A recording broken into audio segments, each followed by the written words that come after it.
साथियों, कैसे आप सभी? होप्सो अच्छे रहेंगे। मैं बहुत बढ़िया हूँ। जेएस एकेडमी के यूट्यूब चैनल में आप सभी का एक बार फिर से स्वागत है।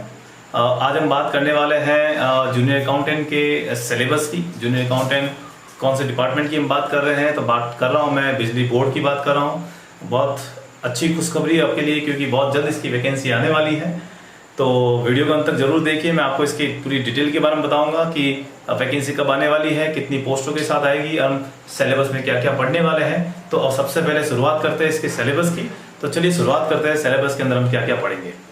तो हमारे पास सिलेबस के अंदर दो पार्ट है। सबसे पहले ये चीज़ समझिए, सिलेबस देखिए बहुत सारे स्टूडेंट का भी ये रहेगा, क्या सिलेबस चेंज होगा कि नहीं होगा। 18 के अंदर जो सिलेबस आया था क्या वही रहेगा सिलेबस? तो मैं आपको इसके बारे में पूरा डिटेल में समझाऊंगा। पहले सिलेबस को समझते हैं, उसके बाद हम आगे बात करते हैं। देखिए सबसे पहले बात करते हैं पार्ट ए की। हमारे पास इस पेपर के अंदर part A and part B, there are two parts. Part A contain 60% of weightage and part B contain 40% of weightage. तो 40% आपका जनरल का वेटेज है और 60% जो है आपका अकाउंटिंग का वेटेज है। तो सबसे पहले बात करते हैं 60% वेटेज के अंदर सबसे पहला पार्ट है आपके कॉर्पोरेट अकाउंटिंग का। कॉर्पोरेट अकाउंटिंग के अंदर हमें क्या क्या पढ़ना है? तो कॉर्पोरेट अकाउंटिंग का मतलब होता है कंपनी अकाउंट्स। तो कंपनी अकाउंटिंग की बात करेंगे तो आप लोगों ने ग्रेजुएशन में पढ़ा होगा, इसमें कॉर्पोरेट अकाउंटिंग में कौन कौन से टॉपिक हमें कवर करने हैं, कहाँ से क्वेश्चन बनते हैं। तो पहली बात तो बात करें इसके अंदर शेयर्स की बात करेंगे, डिबेंचर्स की बात करेंगे। शेयर्स को इश्यू करने का, डिबेंचर को इश्यू करने का, शेयर्स को रिडीम करने का और डिबेंचर को रिडीम करने का, ये प्रोसेस पूरा इसके अंदर आएगा। फिर हम बात करेंगे अंडरराइटिंग की। अंडरराइटिंग वाला टॉपिक इसके अंदर कवर है। Investment accounting, depreciation, provision, reserves की बात करेंगे। एक्विजिशन ऑफ बिजनेस के अंदर आएगा। प्रॉफिट प्रायर टू इनकॉर्पोरेशन हो गया। डिस्पोजल ऑफ प्रॉफिट है। कैपिटलाइजेशन ऑफ प्रॉफिट है। उसके बाद में वाइंडिंग अप ऑफ कंपनीज की हम बात करेंगे। रिकंस्ट्रक्शन ऑफ कंपनीज की बात करेंगे, इसमें अमेलगमेशन को हम पढ़ने वाले हैं। Accounting for financial account for hold आपके इलेक्ट्रिसिटी कंपनी, बैंकिंग कंपनियां एंड इंश्योरेंस कंपनियां, ये सारे के सारे टॉपिक आपके कॉर्पोरेट अकाउंटिंग में कवर होते हैं। इसके बाद हम बात करते हैं इनकम टैक्स के। तो इनकम टैक्स के अंदर आपके basic structure of income tax की बात करेंगे। Residential status, heads of income, income from salary, house property, business profession, capital gain, other sources. उसके बाद में आप इसको ग्रॉस टोटल इनकम, जीटीआई में से डिडक्शंस हम पढ़ेंगे। एटीसी से लेके एटीयू तक के डिडक्शंस, डिम्ड इनकम है। उसके बाद आप क्लबिंग ऑफ इनकम की बात करेंगे। उसके बाद असेसमेंट ऑफ इंडिविजुअल है, असेसमेंट ऑफ फर्म है, असेसमेंट ऑफ एचयूएफ है, असेसमेंट ऑफ ईओपी, बीओआई है। ये सारे टॉपिक इसके अंदर पढ़ने हैं। अथॉरिटीज भी हमें इसमें पढ़नी पड़ेगी। फिर हम बात करते हैं कॉस्ट अकाउंटिंग की। तो कॉस्ट अकाउंटिंग के अंदर आप लोगों को यहाँ पे elements of cost, material, labour and overhead. उसके बाद हम बात करेंगे मेथड्स की, जिसके अंदर आपके कॉन्ट्रैक्ट कॉस्टिंग हो गया, यूनिट कॉस्टिंग है, प्रोसेस कॉस्टिंग है, ऑपरेटिंग कॉस्टिंग है। ये सारी कॉस्टिंग के मेथड्स पढ़ने पड़ेंगे। स्टैंडर्ड कॉस्टिंग हमें पढ़ना पड़ेगा, मार्जिनल कॉस्टिंग हमें पढ़ना पड़ेगा। ये टॉपिक्स हमें इसमें कवर करने पड़ेंगे। उसके बाद आता है theory and practice of auditing. Auditing के पूरे कंप्लीट आपकी पूरी ऑडिटिंग है, उसके टॉपिक्स इसके अंदर हमें पढ़ने पड़ेंगे। उसके बाद में फिफ्थ पॉइंट आपका कवर करता है मैनेजमेंट अकाउंटिंग का। मैनेजमेंट अकाउंटिंग के बाद आता है एडवांस कॉस्ट अकाउंटिंग। फिर उसके बाद आता है आपके कॉस्ट एंड मैनेजमेंट ऑडिट की बात करेंगे। फिर हम बात करेंगे यहाँ पे कंप्यूटर एप्लीकेशन इन अकाउंटिंग, इनका टैक्स लॉ एंड प्रैक्टिस, यहाँ पे जीएसटी पढ़ने वाले हैं हम लोग। और फिर हम बात करेंगे एडवांस फाइनेंशियल अकाउंटिंग की। तो यहाँ पे ये जो टॉपिक दे रखे हैं सारे के सारे अकाउंटिंग के टॉपिक है। एक भी थ्योरी का इसके अंदर पोर्शन दिया हुआ नहीं है, प्योर अकाउंटिंग के टॉपिक्स ये दे रखे हैं। आपने इनमें से ग्रेजुएशन में आपने क्या क्या पढ़ा होगा? अगर आपने बीकॉम की हुई है तो बीकॉम में आप लोगों ने 6 पेपर पढ़े होंगे। अगर आपने बीकॉम ऑनर्स की हुई है तो ये सारे के सारे आपने पेपर पढ़े होंगे। इसके बाद इसमें एक नोट लिखा हुआ है। नोट है the standard and the syllabus of the exam of part A सेल बी ग्रेजुएशन डिग्री लेवल की। यहाँ जो ये जो पार्ट ए कंटेन करता है 60% वेटेज, ये आपका डिग्री लेवल का ग्रेजुएशन डिग्री लेवल का रहेगा एग्जाम का पैटर्न। उसके बाद में पार्ट बी आता है 40% वेटेज का।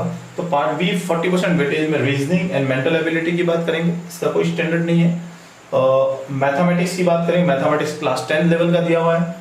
General knowledge and everyday science की बात करेंगे, यहाँ थोड़ा सा चेंज होने वाला है सिलेबस के अंदर। फिर general Hindi and general English जो है आपके 10th लेवल का दिया हुआ है। यहाँ पे जनरल नॉलेज के अंदर कुछ चेंजेज होने वाली है, क्योंकि लास्ट एग्जामिनेशंस में क्या होता है, लास्ट एग्जाम जो हुए हैं उसके अंदर यहाँ पे जनरल नॉलेज जो है पूरा इंडिया लेवल का दिया हुआ है। जैसे हिस्ट्री, आपको हिस्ट्री है, ज्योग्राफी है, पॉलिटिकल साइंस है, ये सभी आपको एवरीडे साइंस, ये सभी इंडिया लेवल का आपको पढ़ना पड़ता है।